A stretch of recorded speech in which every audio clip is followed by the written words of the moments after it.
TikTok. Time is running out. I'd like to invite the next speaker on stage. And you know what? I've spoken to her for a couple of times. She's got a wonderful story like the rest of our speakers.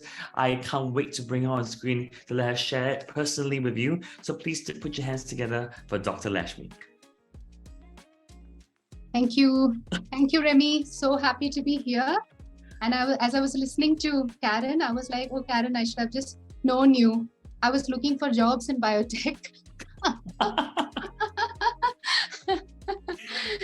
Never too late, Dr. Lakshmi. Now that you two are friends, and we'll carry on living with fear and make fear our best friend, and we march on and we carry on. So, Dr. Lakshmi, you and I were in the same industry professionally. We're both in institution of higher learning. It's so great to speak to someone in the scene. But you're here to share with us a bunch of things, a lot of things, but we're going to laser focus on just one. But in the meantime, what I understand from our casual conversations just before we came on air publicly, you were really off to a flying start in your scientific research career. You're doing super well. You're high up in Himalayas, right? But because of you want to take care of the future generation for childbearing, you took a hiatus from work, and you found it a little bit tough to get back on your feet again when that happened. So tell us more about your journey. Sure, Remy. So my journey, right? There were a lot of instances when I look back that I felt powerless. But it is really those moments of powerlessness that has led me to explore deep within and harness that inner power. Let me take you all back to 2006, when I came back to India with a PhD in cell and molecular biology from the US. It was not just a PhD, but also a Dean's Award for Outstanding Discipline Research. It was truly the result of a lot of sacrifice, sweat, and tears during my 4.5 to 5 years that I spent in the US. I was staying away from family in cold and wintry Buffalo. I was also married during that time, and my husband Ashwin was sailing in the Merchant Navy at that time as a captain. And we actually managed a long distance marriage for most part of my PhD, like 4 years plus another 5 years as I was working, and all that. So you can imagine it was a very, precious time of commitment, right, to achieve something. And it was actually going very well with my PhD and everything. So there was this one instance that I recall when I was, introduced by my very proud parents and my parents-in-law as, okay, here is our daughter who has just come back from the US, and she is Dr. Lakshmi Ramachandran. But instead of feeling proud, I was feeling very embarrassed. Even cringe, I was cringing at this whole thing of when people were addressing me as Dr. Lakshmi Ramachandran. And what was actually making me feel that way? So I have pondered about this, right? Was it, coming from humility? Was it my being very humble because I had just gotten back? Or was there an element of self-doubt? That's dangerous, isn't it? Self-doubt. It is dangerous, and it is also something so common, right?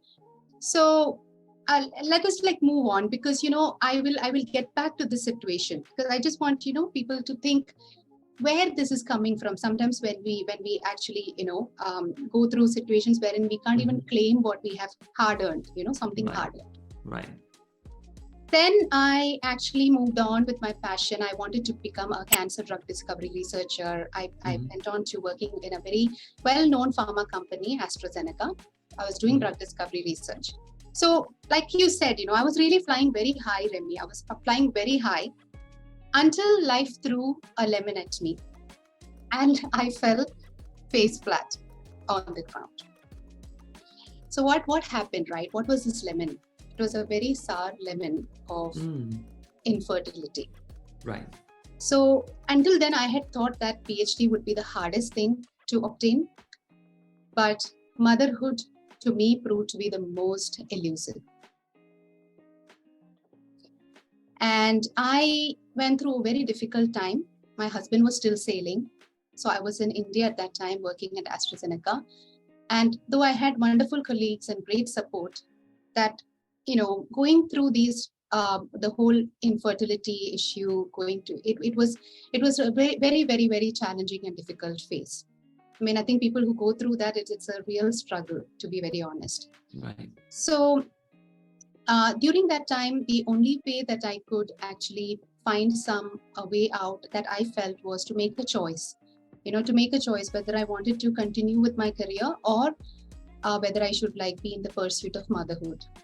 And to me, for whatever reason, whether it was emotional or rational because even the biological clock, as a scientist, I mean, this is what, medicine and technology and everything has advanced, but as humans, our biology has remained the same. Right. So I made those decisions and I just decided to step aside from my career and to focus on this pursuit of motherhood, which had become very, very important for me at that time. So I must say that though looking back, it was tough. I went through a lot. I developed, a lot of, maybe because of all those situations, the emotional training or whatever, I developed conditions like IBS. I couldn't sleep at night. But it was also a very transformational and grounding experience for me as a human being. Right. Because until then, I was like, science is the answer to everything. There is evidence, bring me evidence, science, you can achieve pretty much everything through science. Of course, I still believe in science. I'm a big supporter and advocate for STEM. Of course you are, yeah. But at the same time, I also started understanding another aspect of life at a more human level.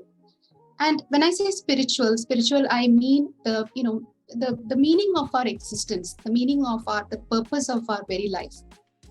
Right. So this was my exploration during that time.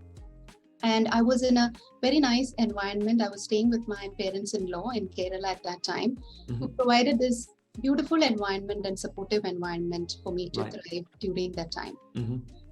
I also ended up writing and publishing a book, which became an award-winning book. It was co-authored with a friend of mine, from my roommate from the US. And it revealed to me human potential for the first time. So that was my journey of exploration of who I am. And in the process, I went through multiple career transitions. We moved to Singapore. Sure. I did not have I searched relentlessly for a job. By the way, I have 2 sons now. Which is the precious blessing. Congratulations, Dr. Lakshmi. Thank you so much. So I went through that phase of looking for jobs, not finding any job. I really wanted to get back to the research track. But the moment I realized that it is going to be tough for me to get back to research after such a long career break, lack of a network in a new country, I decided to persistently reinvent myself. Right. Finally, I got back into science career as a science communicator, then became a program manager.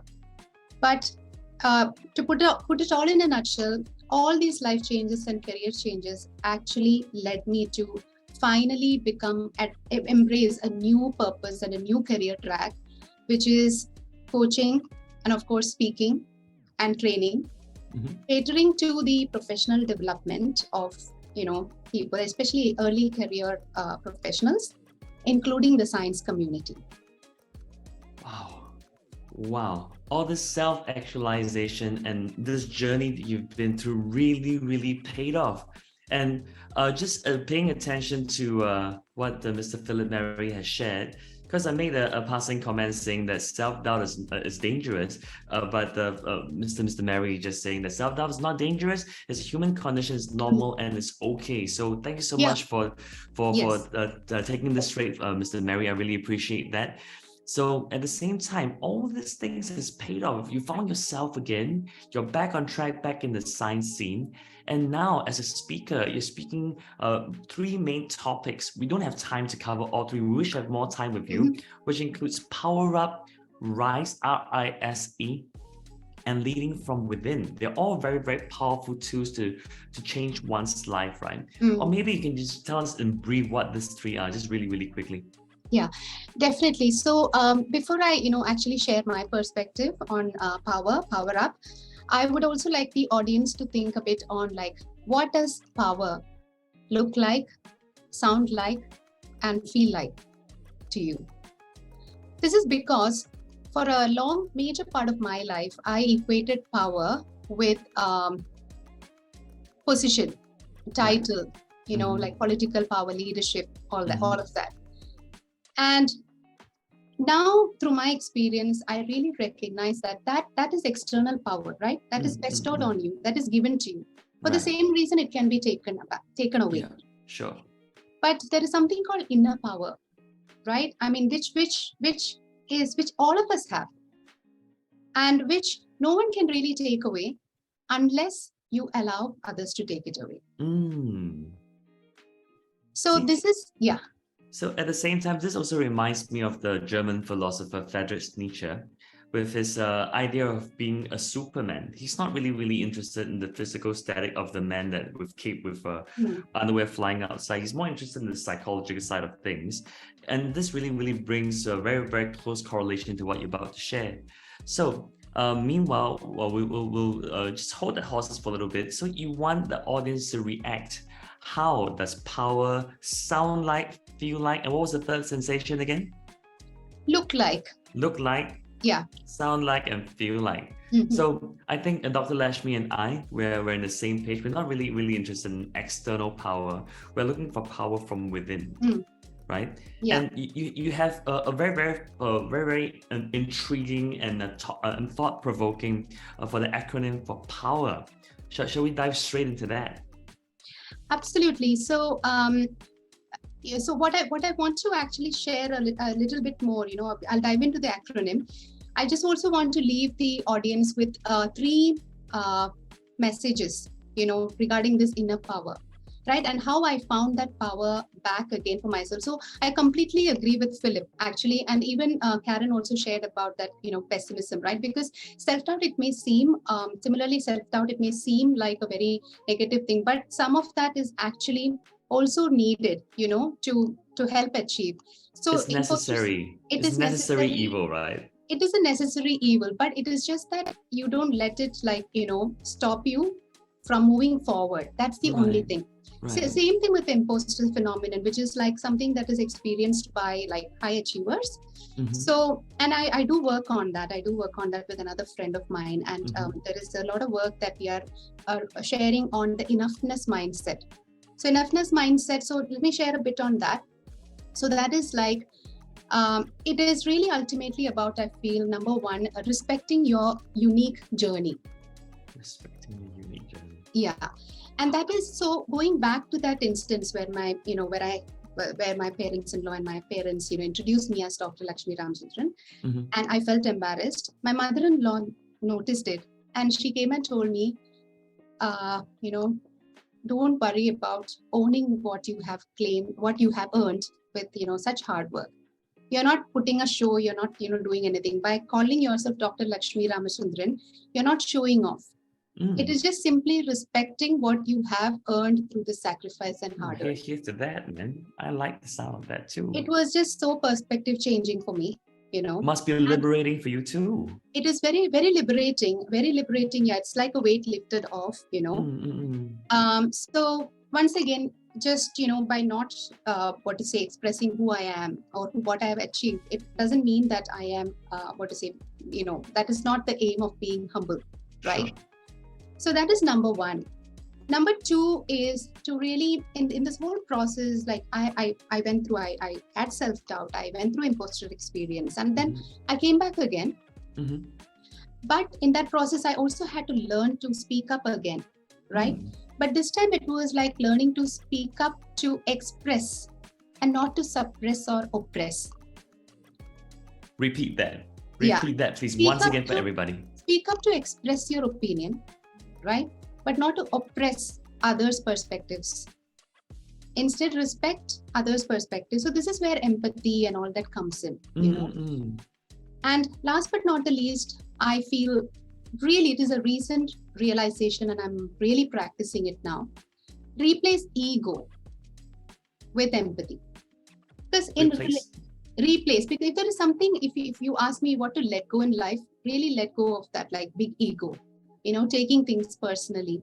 Because this is one thing that really comes, in between relationships, right? Instead, become aware of when this is like playing up, so letting off that ego, like to some extent. Of course, ego is also good, but letting that ego off in a way that it doesn't come in your relationships, but instead applying empathy.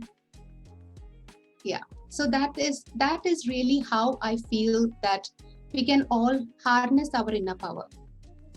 Dr. Lakshmi, that took it home. Replace ego with empathy. I've got